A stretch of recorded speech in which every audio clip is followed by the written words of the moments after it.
ሰላም ጤና ይስጥልን። በመላው ዓለም የምትገኙ የተወደዳችሁ የሮሃ ቲቪ ተከታታዮች የሰኔ 20 2018 ዓ.ም የምሽት ዜናዎችን ይዘንላችሁ ቀርበናል። በወሎ በመቄት በሸዋ ከፍተኛው ምሽግና በጎጃም ግንባሮች በፋኖ በተሰነዘሩ ጥቃቶች ከፍተኛ መሪን ጨምሮ በርካታ ያገዛዙ ወታደሮች ተደምስሰዋል። የግንባር መረጃ ይዘናል። የፓን አፍሪካ ፓርላማ በአማራ ሕዝብ ላይ እየተፈጸመ ያለውን የሰብአዊ መብት ቀውስ በተመለከተ የቀረበለትን አቤቱታ በይፋ በመመዝገብ የመጀመሪያውን ህጋዊ ሂደት ጀምሯል። ሰሙታል። በስካር ስሜት ነው የሚናገረው ስትል ኤርትራ በትግራዩ የቀድሞ ጊዜያዊ አስተዳደር መሪ አቶ ጌታቸው ረዳ ላይ ኃይለኛ የቃላት ናዳ አውርዳለች። ከአስመራ የጌታቸውን የቀድሞ ንግግርም እያነሳች የወቀሰችውን መረጃ ይዘናል። የትራምፕ አስተዳደር በህወሓት መሪዎች ላይ የጣለው የቪዛ ማዕቀብ በአሜሪካ ኮንግረስ አባላት ዘንድ ትችት አስነስቷል። በአሜሪካና በኢራን መካከል ውጥረቱ አሽቆልቁሎ ወደ ቀጥታ ጦርነት ተቀይሯል። የአሜሪካ ጦር በኢራን የሚሳኤልና የድሮን ማከማቻዎች ላይ ከባድ የአየር ድብደባ ፈጽሟል። አድማጭ ተመልካቾቻችን አብራችሁ ልትቆዩ ከፈቀዳችሁ እነዚህ መረጃዎች በዝርዝር የምናሰማችሁ ይሆናል። የሮሃ ቲቪ ወቅታዊና ሀቀኛ መረጃዎች እንዲደርሷችሁ ቻናሉን ሰብስክራይብ፣ ላይክ እና ሼር በማድረግ አሁኑኑ ቤተሰብ ይሁኑ። የብልጽግና ሰራዊት በሸዋና በጎጃም ግንባሮች ድባቅ ተመታ። በተለያዩ ግንባሮች በፋኖ የተሰነዘሩ መብረቃዊ ጥቃቶችንና ስልታዊ የከተማ ኦፕሬሽኖች በአገዛዙ ቅጥር ሰራዊት ላይ ታሪካዊና አውዳሚ ኪሳራዎችን ማድረሳቸው ተሰምቷል። ሰኔ 20 2018 ዓ.ም በመቄት ወረዳ ከፍላቂት ተነስቶ ወደ ጋሸና ሲተለተል በነበረው የብልጽግና አገዛዝ ሰራዊት ላይ በአማራ ፋኖ ብሔራዊ ንቅናቄ ወሎ ቤተ አማራ ሚኒሊክ እዝ ስር የሚንቀሳቀሰው የ106ኛ ኮር 22ኛ ክፍለ ጦር መብረቃዊና ከባድ የከበባ ጥቃት በመሰንዘር ታላቅ ጀብዱ ፈጽመዋል። አገዛዙ ሰራዊት የተጣለበትን የፋኖችን ጽኑ ከበባ ለመስበርና ነፍሱን ለማዳን የድሽቃ የመድፍ ቅንቡላን ለተከታታይ 2 ሰዓታት ያህል እንደ ዝናብ ሲተኩስ የዋለ ቢሆንም በመቄት አናብስቶች የተሰነዘረበትን ጥቃት መቋቋም ሳይችል ቀርቶ ወደ ሲኦል ተሸኝቷል። በመቄት ቁራበሳ በተባለ ልዩ ቦታ ላይ በተደረገው በዚህ ለአስጨራሽ የጉሮሮ ለጉሮሮ መተናነቅ ውጊያ በአገዛዙ ሰራዊት ላይ የደረሰ ወታደራዊና ቁሳዊ ኪሳራ እጅግ የበረታ መሆኑን የ106ኛ ኮር ሚዲያና ኮሚኒኬሽን መምሪያ ኃላፊ አርበኛ እሸቱ አባት አረጋግጠዋል። በአውደ ውጊያው ላይ 42 ያገዛዙ ወታደሮችና ለወቅቱ ማዕረጋቸው በትክክል ያልታወቁ 2 ከፍተኛ የጦር መኮንኖች የተደመሰሱ ሲሆን 37 ደግሞ በጽኑ ቆስለዋል። ከዚህም በተጨማሪ 531 የክላሽንኮቭ ጥይት፣ 301 የብሬን ጥይት፣ 17 በላይ የእጅ ቦምቦችና 9 ወገብ ትጥቆች በጀግናው 22ኛ ክፍለ ጦር እጅ መማረካቸውን የሚኒሊክ እዝ ህዝብ ግንኙነት መምሪያ በሰጠው መግለጫ አስታውቋል። በሌላ በኩል በሸዋ ጠቅላይ ግዛት መንዝና ይፋት አውራጃ ወሰን ላይ የሚገኘውንና ከባህር ወለል በላይ 4000 ሜትር ከፍታ ያለውን በጂኦግራፊያዊ አጠራሩ አቡዬ ሜዳ በአካባቢው ማህበረሰብ ደግሞ አስቴጎማ ተራራ ተብሎ የሚጠራው ስትራቴጂካዊና ታሪካዊ ከፍተኛ ቦታ መሰረት በማድረግ የተደራጀው የአፋብን ሸዋ ጠቅላይ ግዛት አሳምነው እዝ መሐመድ ቢሆነኝ ኮር ስር የሚገኘው ግዙፉ አስቴጎማ ተራራ ክፍለ ጦር በመቶ አለቃ ኤርሚያስ ግጫውና በሌሎች ብቁ አመራሮች በጥበብ እየተመራ ባለፉት 3 ዓመታት የአማራ ህዝብ ትግል ውስጥ ታሪካዊ ድሎችን ማስመዝገቡ ተገልጿል። ይህ በመስዋዕትነት የተገነባ ጀብደኛ ጦር ከጠላት ጋር አንገት ለአንገት በመተናነቅ ቀጠናውን ላገዛዙ ሰራዊት የማይደፈርና መውጫ መግቢያ ማሻገሪያ በማሳጣት ግንባር ቀደም ጀግንነቱን አስመስክሯል። ክፍለ ጦሩ በሰው ኃይልና በትጥቅ እጅግ የፈረጠመ ከመሆኑም በላይ በምህንድስናው ዘርፍ የአገዛዙን ኃይል አካለ ጎደሎ እያደረገ ሲሆን እስካሁን ባለው እንቅስቃሴ ከ17 በላይ የአብይ አህመድን ልዩ የኮማንዶ አባላት ማርኳል። ከ150 በላይ የአገዛዙ ወታደሮች ደግሞ ከነሙሉ ትጥቃቸው በመክዳት ፋኖ እንዲቀላቀሉ አድርገዋል። ክፍለ ጦሩ በአሁኑ ወቅት አንጾኪያ፣ ገምዛን፣ ጊሼራቤልንና የዳዋ ጨፋ ወረዳ ውስን ቀበሌዎችን በፍትህና በሲቪል አስተዳደር እያስተዳደረ የሚገኝ ሲሆን የአካባቢው ደጀን ህዝብም ለክፍለ ጦሩ ፍጹም ታማኝና የጀርባ አጥንት መሆኑን የመሐመድ ቢሆነኝ ኮር ህዝብ ግንኙነት ክፍል ባወጣው መረጃ አረጋግጧል። በተመሳሳይ ዜና በሰሜን ወሎና በጎጃም ግንባሮች በአገዛዙ ሰራዊት ላይ የተቀናጁና መጠነ ሰፊ ጥቃቶች መፈጸማቸው ተሰምቷል። የአማራ ፋኖ ብሔራዊ ንቅናቄ ወሎ ቤተ አማራ ሚኒሊክ እዝ 303ኛ ኮር 19ኛ ክፍለ ጦር በሰሜን ወሎ ቡግና ወረዳ መቀመጫ በሆነችው አይና ኢየሱስ ከተማ መሽጎ በሚገኘው የብርሃኑ ጁላ ሰራዊትና ሚሊሻ ላይ የተጠና የከተማ ኦፕሬሽን አከናውኗል። ሰኔ 20 አጥቢያ ከሌሊቱ 7 ሰዓት እስከ 9 ሰዓት ተኩል ድረስ ከሁሉም ሻለቃዎች በተውጣጡ ተወርዋሪ ኃይሎች የተመታው ጠላት በአይና ሚካኤል በኩል የተሰነዘረበትን ጥቃት መቋቋም አቅቶት 2 የጦር ምሽጎችን ያስለቀቀ ሲሆን ፋኖች እስከ ቡግና ወረዳ ፖሊስ ጣቢያ ድረስ ዘልቀው በመግባት ጠላትን በሚገባው ቋንቋ አነጋግረውታል። በዚህ የሌሊት ኦፕሬሽን አንድ የ100 መሪን ጨምሮ 11 የአገዛዙ አባላት ሲደመሰሱ በፋኖ በኩል ምንም አይነት ሰብአዊ ኪሳራ አልተመዘገበም። የጠላት ኃይል በድንጋጤ በደመነፍስ ዙ23 እና ሞርተር ወደ ተለያዩ አቅጣጫዎች በጨለማ ሲተኩስ ማደሩን የ303ኛ ግዙፉ አሳምነው ኮር ህዝብ ግንኙነት መምሪያ አስታውቋል። በሌላ በኩል በጎጃም ግንባር በሜካናይዝድ ድጋፍና በከባድ መሳሪያዎች ተማምኖ መነሻውን የትኖራ በማድረግ በአዋበል ወረዳ ጥቃት ለመሰንዘር የተንቀሳቀሰውን የአገዛዙን ሰራዊት በአፋብን ቴዎድሮስ እዝ 206ኛ ኮር 34ኛ ክፍለ ጦር ስር የሚገኘው መብረቁ ሻለቃ ፍጹም ድባቅ መቶታል። ከወጀል እስከ ጽድ ማርያም ሉማሜን አካሎ ከጠዋቱ 1 ሰዓት እስከ ምሽት 1 ሰዓት ድረስ በተደረገው ለአስጨራሽ ትንቅንቅ መብረቁ ሻለቃ የጠላትን እግረኛ ሰራዊት በመበተን ካፈር ቀላቅለዋለች። መድፍ ዙ23 ሞርተርና ዲሽቃ እንደ ዝናብ በወረደበት በዚህ ግንባር ከጦር መኮንኖች ጀምሮ በርካታ የሚሊሻ አባላት የተደመሰሱ ሲሆን ድባቅ የተመታው ጠላት ጨለማን ተገን በማድረግ ወደ መጣበት ፈርጥጧል። በአሁኑ ወቅት የሉማሜ ጤና ጣቢያ በአገዛዙ ቁስለኞች ተጥለቅልቆ እንደሚገኝ የ206ኛ ኮር ህዝብ ግንኙነት በላከው መረጃ ማረጋገጡን ገልጿል። የፓን አፍሪካ ፓርላማ በአማራ ህዝብ የሰብአዊ መብት ቀውስ ላይ የመጀመሪያውን ታሪካዊ ህጋዊ እርምጃ ወሰደ። በአማራ ህዝብ ላይ እየተፈጸመ ያለውን አሰቃቂ የሰብአዊ መብት ቀውስና የዘር ማጥፋት ወንጀልን በተመለከተ አህጉራዊው ተቋም የፓን አፍሪካ ፓርላማ ታሪካዊና ስልታዊ የሆነ የመጀመሪያ እርምጃ መውሰዱ ተገልጿል። ፓርላማው ዩናይትድ አማራ አሊያንስ ኦፍ አፍሪካ በተሰኘው ድርጅት በኩል በአማራ ህዝብ ላይ እየደረሰ ያለውን መጠነ ሰፊ በደል አስመልክቶ የቀረበለትን አስቸኳይ ጣልቃ ገብነትና የፍትህ ጥያቄ በይፋ መቀበሉ ና መመዝገቡን አረጋግጧል። የፓን አፍሪካ ፓርላማ ሰኔ 22 2026 በክላርክ ሊንድዌይ ኩማሎ ተፈርሞ በይፋ በላከው ደብዳቤ መሰረት የአማራ ህዝብ የፍትህ ጥያቄ ወደ ህጋዊና ተቋማዊ ሂደት መግባቱን የሚያመለክት ጽኑ ማብራሪያ ሰጥቷል። ዩኤኤኤ እንደ አውሮፓውያን አቆጣጠር ማርች 6 2026 ለፓርላማው ያቀረበው አቤቱታ በይፋ መድረሱንና መመዝገቡን የገለጸው ደብዳቤው ጉዳዩ በፓርላማው የውስጥ አሰራር ስርዓት ደንብ ቁጥር 72 መሰረት ለሙሉ ምዝገባና ለግምገማ ከመቅረቡ በፊት ሂደቱን ለማስፈጸም የሚያስፈልጉ ተጨማሪ የቴክኒክ መረጃዎች እንዲሟሉ ጠይቋል። የፓርላማው በተለይም በጥያቄው አቀራረብ ህግ መሰረት የአቤቱታ አቅራቢዎችን ቋሚ አድራሻ፣ ዜግነትና ሌሎች የመለያ መረጃዎችን እንዲልኩ የጠየቀ ሲሆን እነዚህ መረጃዎች እንደደረሱት ሰነዱ ሙሉ መሆኑ ተረጋግጦ ለፍትህና ሰብአዊ መብት ቋሚ ኮሚቴ በይፋ እንደሚመራ አስታውቋል። የአዲስ የተቋሙ እርምጃ የመጨረሻ ውሳኔ ባይሆንም በአሁኑ ወቅት የአማራን ህዝብ ድምጽ በዓለም አቀፍ መድረክ ለማስተጋባት ለሚደረገው ጥረት እጅግ አበረታችና ትልቅ የዲፕሎማሲ ድል መሆኑ ተመልክቷል። አህጉራዊው ፓርላማ ጉዳዩን በቀጥታ ውድቅ ከማድረግ ይልቅ የፓርላማው ቢሮ ፋይሉን በይፋዊ መዝገብ ውስጥ ለማስገባትና ወደ መደበኛ ክስ ለመለወጥ የሚያስፈልጉ ህጋዊ መስፈርቶችን በዝርዝር አስቀምጧል። በፓርላማው የደንብ ስርዓት 72 መሰረት ማንኛውም የአፍሪካ አንድነት ድርጅት አባል ሀገር ዜጋ ወይም ማህበር በአህጉሪቱ ላይ የሚፈጸሙ የሰብአዊ መብት ጥሰቶችን ለፓርላማው የማቅረብ ህጋዊ መብት ያለው ሲሆን ሰነዱ ተሟልቶ ሲቀርብ ፕሬዝዳንቱ ለሚመለከተው ቋሚ ኮሚቴ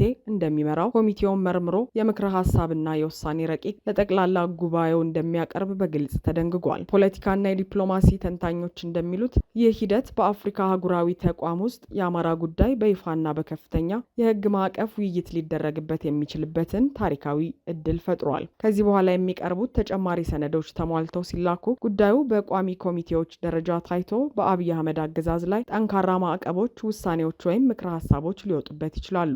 ጉዳዩ ከተለመደው የደብዳቤ ልውውጥ ወጥቶ ወደ መደበኛ ተቋማዊና ህጋዊ ሂደት መሸጋገሩ ራሱ የአማራ ህዝብ በአገዛዙ ወታደሮች እየተፈጸመበት ያለውን ቦምብ ድብደባ፣ የጅምላ ጭፍጨፋና የህፃናት እገታ ለዓለም ማህበረሰብ ለማሳወቅና ተጠያቂነትን ለማንገስ የተጀመረው የፍትህ ፍለጋ ትግል ትልቅ ደረጃ ላይ መድረሱን የሚያሳይ ማረጋገጫ ነው ተብሏል። ኤርትራ በስካር ስሜት ነው የሚናገረው ስትል በጌታቸው ረዳ ላይ ከባድ የቃላት ናዳ አወረደ። የኤርትራ መንግስት በትናንትናው ዕለት በኢትዮጵያ ብሮድካስቲንግ ኮርፖሬሽን እና በተለያዩ የሀገር ውስጥ መገናኛ ብዙኃን ቀርቦ በኤርትራ ላይ የውሸትና የባዶ ክስ ጋጋታ ሰንዝሯል ባለው ጌታቸው ረዳ ላይ እጅግ ኃይለኛ የቃላት ናዳ ሰንዝሯል። የኤርትራ የማስታወቂያ ሚኒስትር የማነ ገብረ መስቀል ባጋሩት ሰፊ መግለጫ የጌታቸው ረዳን ስብስብ የፖተምኪን ፓርቲ ስትል የጠራችው ሲሆን ይህ ቡድን በአሁኑ ወቅት መውጫ ወደሌለው ፍጹም ያጣብቂኝ የውርደትና የተስፋ መቁረጥ ማዕበል ውስጥ ገብቶ እየተንቦራጨቀ ይገኛል ብላለች። አስመራ ባወጣችው ማብራሪያ ያልተረጋጋውና መርህ አልባው ጌታቸው ረዳ በኤርትራ ላይ ያወረደው 35 ደቂቃ ሰልቺ ስድብና የክስ ጋጋታ የውሸት ድራማ ነው ስትል አጣጥለዋለች። መግለጫው አክሎም ይህ ያልተረጋጋ ግለሰብ እንደ ታማኝ የፖለቲካ ተንታኝና ዋቢ ምንጭ ተደርጎ የሚወሰድ ከሆነ በትግራይ ጦርነት ወቅት በቀድሞ መገናኛ ብዙሃኑና በኤክስ ገጹ ላይ ስለ ጠቅላይ ሚኒስትር አብይ አህመድ የተናገራቸው በርካታ የእብደትና የቁጣ ንግግሮችም እኩል ታማኝነትና ዋጋ ሊሰጣቸው ይገባል ብሏል። አስመራ ጌታቸው ረዳ ቀደም ሲል በአብይ አህመድና በኢትዮጵያ ሰራዊት ላይ የሰናዘራቸውን እጅግ አዋራጅና አስደንጋጭ መግለጫዎች ቃል በቃል በመጥቀስ የሚከተሉትን ነጥቦች በይፋ ወደ መድረክ አውጥታለች። አብይ አህመድ የፖለቲካ ድንክ ነው። ኢትዮጵያ መደበኛና ጤናማ ሀገር ብትሆን ኖሮ እሱ ከረጅም ጊዜ በፊት በአእምሮ በሽተኞች ማቆያ ወይም ለአእምሮ ህመምተኞች መንፈሳዊ ፈውስ በሚሰጥበት ቦታ መታጠር ነበረበት ማለቱን፣ እንዲሁም አብይ አህመድ የ7 ዓመት ልጅ እያለን እናቱ በህልሟ ንጉስ ሆነ ትነግሳለ ያለችውን በቅዠት አምኖ በየመድረኩ የሚመካና በቅዠት የተሞላ ሰው ነው ማለቱን፣ እንዲሁም ጄኔራል ብርሃኑ ጁላና ሌሎች መሪዎች ብቁ ሰራዊት አይደለም እየመሩ ያሉት የነበራቸውን ጥቂት ወታደራዊ እውቀት አጥፍተው ከዚህ እብድ መሪ በእፍረት ትዕዛዝ እየተቀበሉ በሲቪል ህዝብና በወጣቶች ላይ እልቂት እያደረሱ ነው እያለ ሲከስ እንደነበር አስመራ አስታውሳለች። የኤርትራ መንግስት በመግለጫው ጌታቸው ረዳ እንደየስሜቱና ሁልጊዜ እንደሚቀያየረው የፖለቲካ ጥቅሙ በማንኛውም ጉዳይ ላይ ሴራ ለመስራት የተጋለጠ መሆኑን ጠቅሶ ቀደም ሲል ማለቂያ የሌለው ስድብ ያወርድባቸው ከነበሩት ከፌዴራል መንግስትና ከጠቅላይ ሚኒስትሩ ጋር አጋጣሚ የሆነ ጥቅም ተኮር ጥምረት በፈጠረበት ወቅት ለዓመታት ይዞት የነበረውን የፖለቲካ እምነት ያለምንም እፍረት ክዷል ብሏል። መግለጫው አክለውም ጌታቸው ረዳ በቅርቡ ባደረገው ቃለ ምልልስ የቀድሞ ጓደኞቹን በመጥቀስ ትግራይ ነጻ ሀገር መሆን አለባት የሚሉ ብዙ ሰዎች አሉ፣ እኔም በስካር ስሜት ውስጥ በመሆንበት ጊዜ ስለዚህ ሀሳብ አስባለሁ ማለቱን አስታውሷል። የቅርብ ባልደረቦቹን ምስክርነት የጠቀሰው የአስመራ መግለጫ ጌታቸው ረዳ በየቀኑ ከሰዓት በኋላ ጀምሮ እስከ ጠዋት ድረስ በከፍተኛ ስካር ውስጥ እንደሚገኝና ይህም ቮድካቸው የሚል ቅጽል ስም እንዳተረፈለት በይፋ አጋልጧል። ታዲያ እዚህን የፖለቲካ ተቅበዝባዥ በስካር ስሜት የሚናገርን ሰው ሀሳብ እንዴት በቁም ነገር መውሰድ ይቻላል ሲል ጠይቋል። የኤርትራ መንግስት የጌታቸው ረዳን ስድብ በሙሉ መመለስ ትርጉም የለውም ካለ በኋላ ኤርትራ ኢትዮጵያን ለማዳከም በሴራ ኃይሎች የተፈጠረች ነጻ አገር ናት የሚለው የታሪክ ክለሳና ሞኝነት የተሞላበት ሙግት ፍጹም ውሸት ነው ሲል ውድቅ አድርጎታል። አስመራ ይህ አካሄድ አዲስ ጦርነትን ለመቀስቀስና ህዝብን ለማንቀሳቀስ የታለመ እኩይ ውስጣዊ አጀንዳ ነው ካለች በኋላ የማይጠፉ የታሪክ እውነታዎችን ስትል ነጻ ሀገር የሆነችበትን ክስተት አስረድታለች። የትራምፕ አስተዳደር በህወሓት መሪዎች ላይ የጣለው የቪዛ እገዳ በአሜሪካ ኮንግረስ አባል ዘንድ ከፍተኛ ትችት አስተናገደ። የአሜሪካው ፕሬዚዳንት ዶናልድ ትራምፕ አስተዳደር በህዝባዊ ወያነ ሓርነት ትግራይ ከፍተኛ አመራሮችና ቁልፍ ግለሰቦች ላይ የቪዛ እገዳ ለመጣል ያስተላለፈውን ጠንካራ ውሳኔ ተከትሎ በአሜሪካ የፖለቲካ መድረክና በኮንግረስ አባላት ዘንድ አዲስ የሀሳብ መከፋፈልና ትችት መነሳቱ ታውቋል። የአሜሪካ የኮንግረስ አባልና በውጭ ግንኙነት ጉዳዮች ላይ ተጽዕኖ ፈጣሪ የሆኑት ብራድ ሸርማን የትራምፕ አስተዳደር በቅርቡ በህወሓት መሪዎች ላይ የቪዛ ማዕቀብና እገዳ ለመጣል የወሰነውን እርምጃ እጅግ የሚያሳዝን ተግባርና ስህተት ውሳኔ ነው በማለት በይፋዊ የትዊተር ገጻቸው ላይ ባሰፈሩት መግለጫ በጽኑ ተችተውታል። የኮንግረስ አባሉ ማዕቀቡ የተጣለበትን አካሄድ በማውገዝ ይህ አይነቱ የአንድ ወገን ዲፕሎማሲያዊ ጫና በቀጠናው ላይ የሚፈለገውን ሰላም ሊያመጣ እንደማይችል ጠቁመዋል። የኮንግረስ አባሉ ብራድ ሸርማን በሰጡት ሰፊ ማብራሪያ በኢትዮጵያ ውስጥ ዘላቂ ሰላምን የሚወዱና የሚሹ አካላት በሙሉ እውነተኛ እርቅ ፈላጊ ሊሆኑ የሚችሉት አንዱን ወገን ለይቶ በማጥቃት ሳይሆን ከሁለቱም ወገኖች ጋር እኩልና በተመጣጣኝ ሁኔታ በጋራ መስራት ሲችሉ ብቻ እንደሆነ አሳስበዋል። ግጭትን በዘላቂነት ለማስቀረትና በቀጠናው የተደቀነውን የጦርነት ስጋት ለመግታት ማዕቀብ ከመጣል ይልቅ ሁሉንም ወገኖች ያካተተ ዲፕሎማሲያዊ ውይይት እንደሚያስፈልግም አክለው ገልጸዋል። ይሁን እንጂ የትራምፕ አስተዳደር በአፍሪካ ቀንድና በኢትዮጵያ ውስጥ መረጋጋትን በሚያናጉ የጦርነት ቅስቀሳ በሚያደርጉና በሰብአዊ መብት ጥሰት ላይ በሚሳተፉ ኃይሎች ላይ የጀመረው ጠንካራና የማያወላውል የቪዛ ማዕቀብ እርምጃ በአሜሪካ የውጭ ጉዳይ ሚኒስትርና በዋሽንግተን የፖለቲካ ኃይል ውስጥ መነጋገሪያ አጀንዳ ሆኖ ቀጥሏል። የቪዛ እገዳ ውሳኔ በህወሓት መሪዎች ላይ የተጣለው በክልሉ አዲስ እየተካሄደ ያለው የኃይልና የአስገዳጅ ውትድርና ምልመላ እንዲሁም የቀጠናው ውጥረት በዓለም አቀፍ ደረጃ አሳሳቢ በሆነበት በአሁኑ ወቅት መሆኑ ይታወቃል።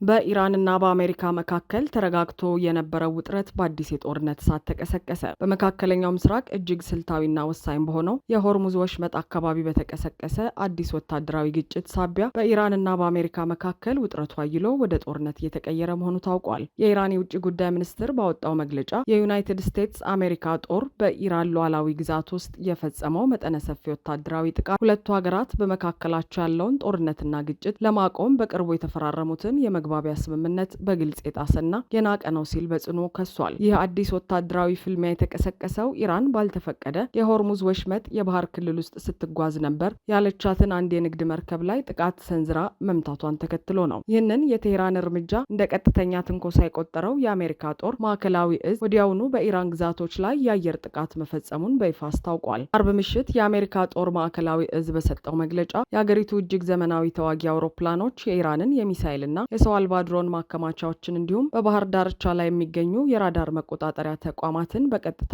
ኢላማ ያደረገ ከባድ ድብደባ መፈጸማቸውን ይፋ አድርጓል። ይህንን ተከትሎ የኢራን የውጭ ጉዳይ ሚኒስትር ባወጣው አስቸኳይ መግለጫ አሜሪካ በአገሪቱ የባህር ዳርቻ ቁጥጥር ተቋማት ላይ የፈጸመችው ወታደራዊ ጥቃት የተባበሩት መንግስታት ድርጅትን ቻርተር ሙሉ በሙሉ የጣሰ የጥቃት ወንጀል ነው ብሎታል። በተጨማሪም ይህ እርምጃ ሁለቱ ሀገራት ግጭትን ለማስቆም ባለፈው ሳምንት ብቻ የተፈራረሙት የመግባቢያ ስምምነት የመጀመሪያው አንቀጽ ላይ የተፈጸመ ግልጽና ድፍረት የተሞላበት ጥሰት እንደሆነ በመግለጽ ዋሽንግተንን ተጠያቂ አድርጓል። ቴህራን አክላም እስራኤል በሊባኖስ ላይ የፈጸመችው የቅርብ ጊዜ ጥቃትም የዚሁ የመግባቢያ ስምምነት አንቀጽ ሌላኛው ጥሰት መሆኑን አብራርታለች። ኢራን በዚሁ መግለጫዋ ላይ ጠንካራ ዛቻ ያሰማች ሲሆን አሜሪካ በኢራን ላይ ለፈጸመችው የጥቃት እርምጃ በማንኛውም መልኩ የተባበሩ፣ ድጋፍ የሰጡ ወይም ይዞታቸውን የፈቀዱ የክልሉ አካላት በሙሉ በዚህ ምክንያት ለሚመጣው ከባድ መዘዝና ታሪካዊ ጥፋት በቀጥታ ተጠያቂ ይሆናሉ ስትል አስጠንቅቃለች።